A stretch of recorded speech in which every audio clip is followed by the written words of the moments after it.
from empty to alive, turning a dead, boring room into a living space using only plants. Have you ever walked into a room and just felt nothing? An empty space, devoid of life, personality, or warmth. That's exactly how I felt about this room. It was just four walls, a floor, and a ceiling.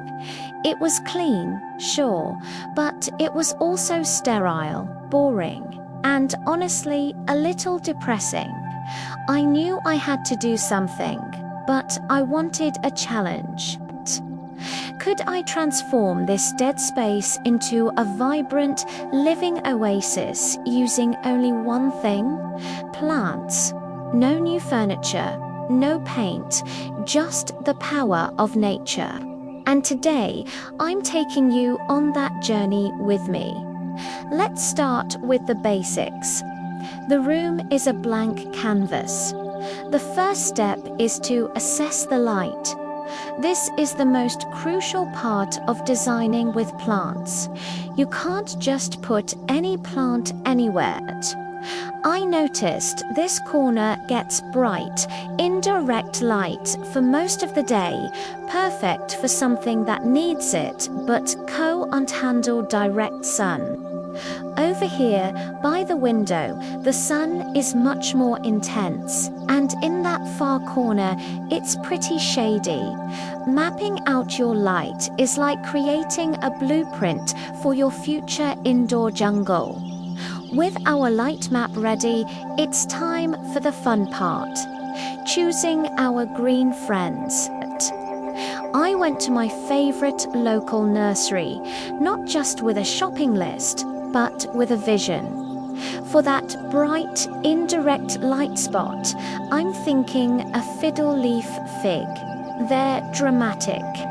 They have that tree-like structure, and they instantly add height and a wow factor to a room.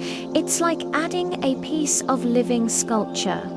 Now for that sunny window, this spot is begging for something that loves to bask in the rays. A bird of paradise is a fantastic choice. It's huge. Tropical leaves will soak up the sun and create beautiful, dramatic shadows across the room as the day goes on. It's bold, it's beautiful, and it screams vacation vibes.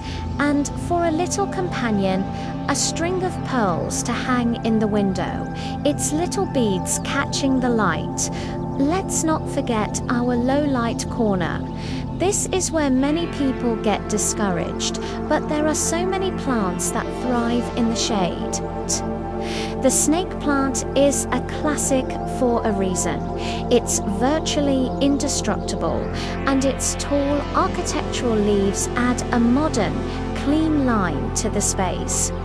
We'll also add a ZZ plant. Its glossy, dark green leaves are gorgeous, and it's another plant that asks for very little, making it perfect for beginners or a dark spot. So the big guys are in place.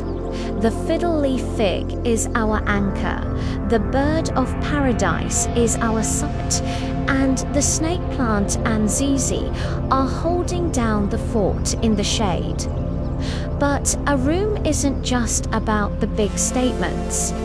It's about the layers, the details. We need to fill in the mid-ground and add some texture.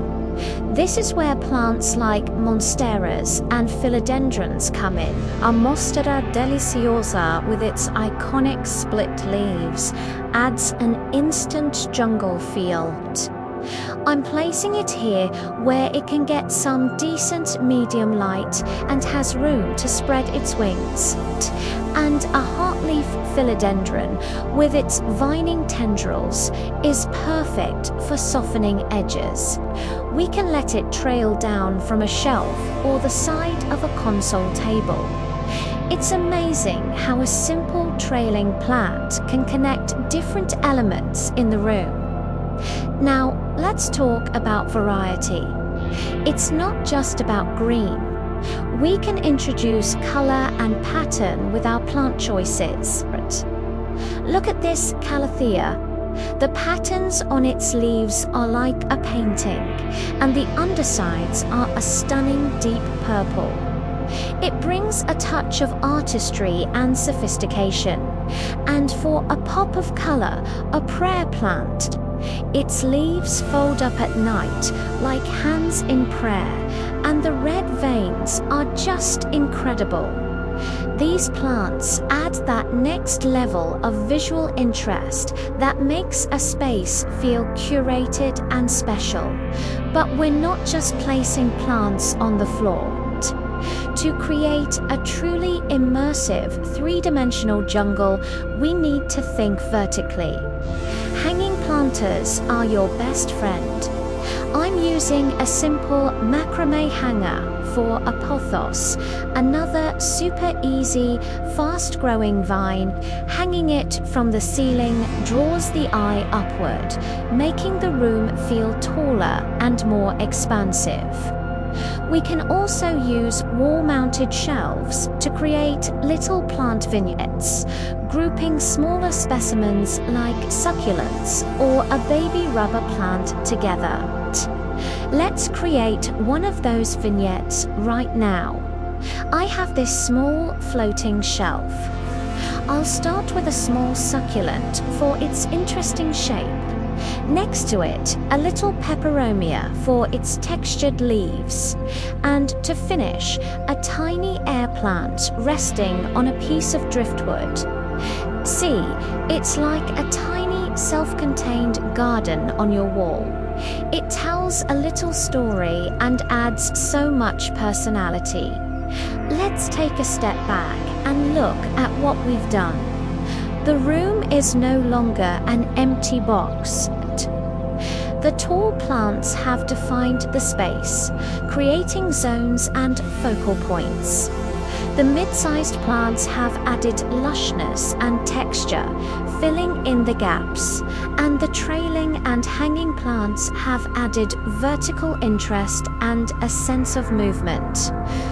The different leaf shapes, sizes, and colors all work together to create a rich, layered tapestry.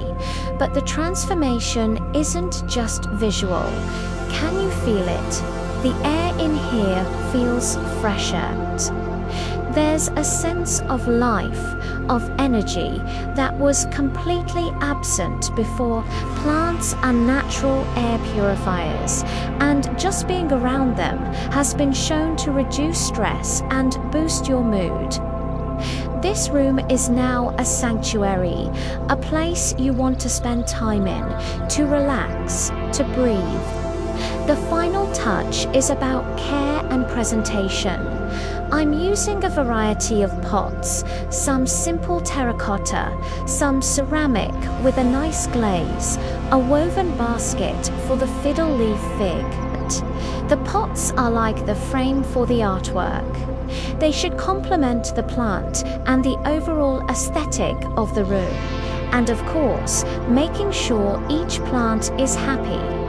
A quick check of the soil, a little mist for the TROPICALS ...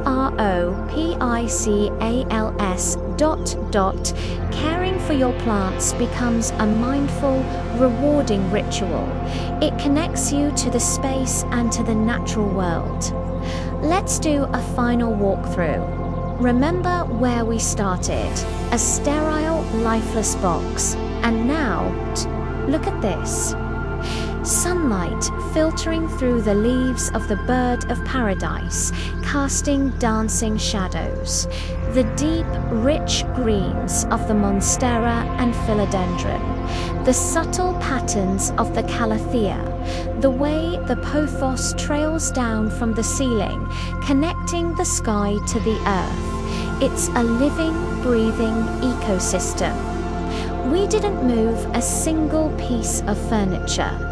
We didn't paint a single wall. We just invited nature inside. We turned an empty room into a living space, a place that feels vibrant, peaceful, and truly alive. And the best part, This is something anyone can do. Start with one plant. See how it makes you feel. See how it changes your space. You might be surprised at how quickly your own personal jungle begins to grow. Thank you so much for joining me on this green transformation. I hope this inspires you to bring a little more life into your own home. If you enjoyed this video, please give it a thumbs up and don't forget to subscribe for more home and plant inspiration. Let me know in the comments which plant was your favorite. See you next time.